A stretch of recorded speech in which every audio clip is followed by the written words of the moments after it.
Bismillahirrahmanirrahim. Bismillahirrahmanirrahim. Bismillahirrahmanirrahim. Bismillah, bismillah, bismillah. Allah, Allah, Allah. Wala hawla wala quwwata illa billahil aliyyil azim. Selanjutnya, bagaimana tata cara berbaiat? Perlu diketahui dulu bahwa berbaiat itu sebenarnya adalah ibaratkan kita menyambung tali. Jadi kalau listrik itu ada kabelnya. Kalau HP berarti ada sinyalnya. Jadi menekan tombol on di dalam hati. Jadi kita ada sambungan kepada Rasulullah Nabi Muhammad Shallallahu Alaihi Wasallam. Hati kita itu bersambung kepada hati sang mursyid. Lalu hati mursyidnya bersambung kepada Rasulullah Shallallahu Alaihi Wasallam. Saya sendiri tidak berhak untuk berbaiat. Maka untuk berbaiat itu langsung kepada Syekh Muhammad Fauzi Al-Karkari. Beliau ada di Maroko. Maka baiat di dalam Thariqah Karkariyah itu ada dua jalur. Pertama, jalur offline, bisa langsung ke Maroko. Yang kedua bisa jalur online, bisa via Facebook. Ini sudah banyak dilakukan orang-orang seperti di Amerika, di Mesir, di Cina, di Jepang, dan berbagai negara-negara lain. Itu sudah banyak terjadi. Bahkan di Arab Saudi juga ada yang berbaiat secara online.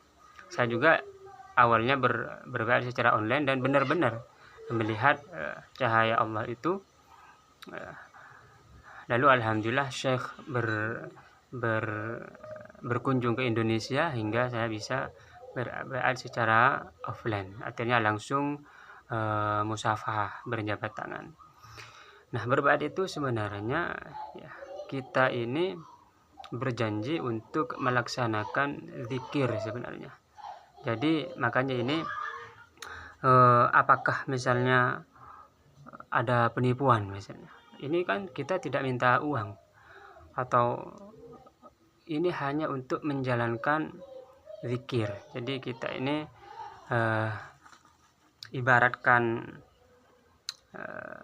ibaratkan makanan misalnya. Kita ini seleranya suka makanan yang mana biar tubuh ini sesuai dengan tubuh makanan itu. Ini misalnya sesuai dengan Thariqah Karkariyah, oke, silahkan. Jadi ini tidak ada pemaksaan. Ini secara sukarela. Dan ini misalnya bukan untuk misalnya melakukan pemberontakan terhadap negara misalnya, tidak.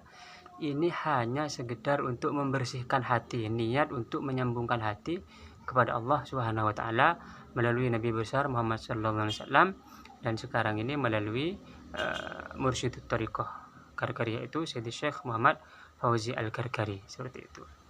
Lalu kenapa harus jauh-jauh misalnya? Kenapa tidak di Indonesia? Ya, silahkan yang menemukan mursyid di Indonesia, silahkan.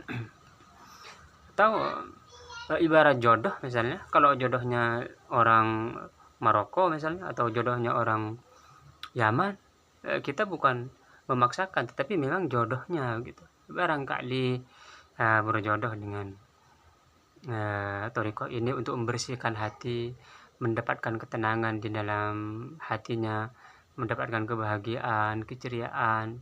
Itu bisa jadi jodohnya. Atau ini tidak berhubungan dengan misalnya harus membayar uang sekian, atau harus menyerahkan ini itu dan segala bentuk-bentuk penipuan lain. Tidak, ini adalah berbaiat itu bukan baiat dalam arti misalnya dia harus mendirikan negara misalnya, atau harus begini. Enggak, ini tidak seram. Ini bagaimana menanamkan cinta di dalam hati, menanamkan cahaya Allah di dalam hati. Nah, di antara khususiyah keistimewaan Thariqah Karkariyah ini, ketika berbaiat itu langsung melihat cahaya Allah Subhanahu wa taala ayanan, secara terjaga, bukan di dalam keadaan tidur. Itulah di antara keistimewaannya. Maka tentu saja melakukan baiat ini setelah melaksanakan sholat istikharah dan melaksanakan zikir selama 40 hari. Itu yang sangat penting. Istikharah ini untuk menanggalkan keinginan kita, diserahkan kepada kehendak Allah Subhanahu wa taala.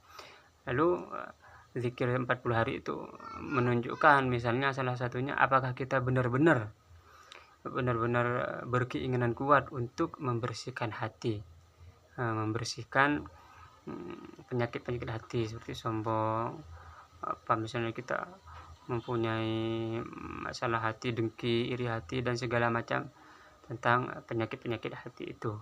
Jadi ini tidak ada penipuan. Makanya di sini itu jika misalnya ketika berbaiat tidak melihat cahaya Allah, ya udah berarti tidak sah untuk menjadi murid Thariqah Karkariyah, karena Syekh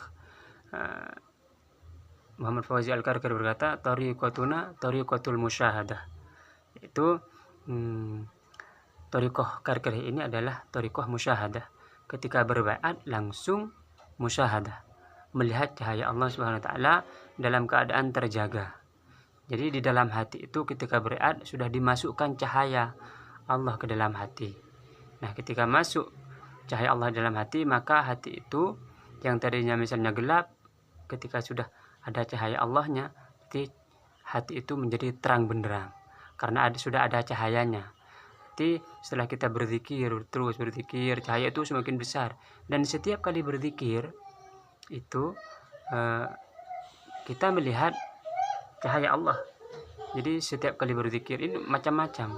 Insyaallah nanti pada pembahasan musyahadah apa saja yang dilihat insyaallah. Sekarang kita tata cara baiatnya dulu.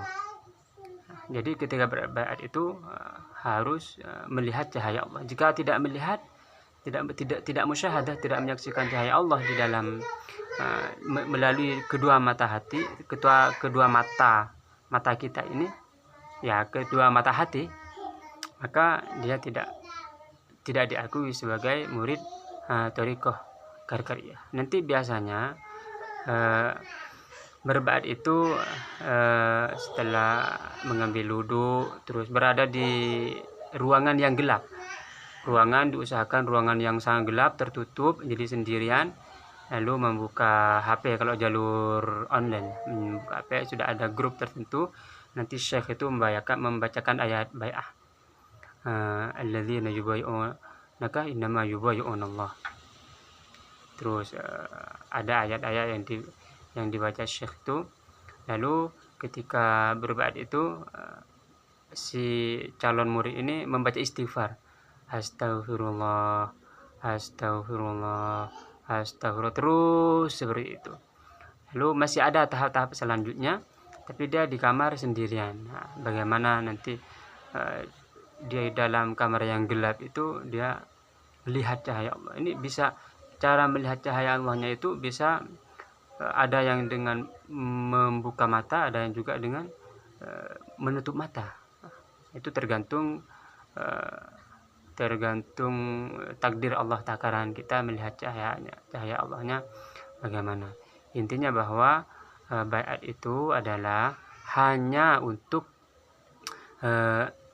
bukan hanya sebenarnya, karena ini ada urusan besar, adalah menyambung tali kabel kepada Rasulullah Sallallahu Alaihi Wasallam melalui mursyid Thariqah Karkariyah Syekh Muhammad Fauzi Al-Karkari.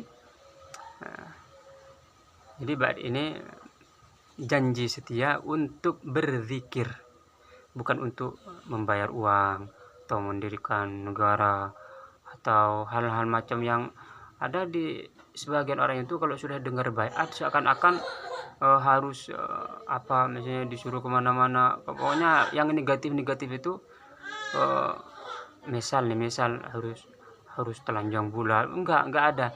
Ini semuanya tidak ada yang melanggar syariat.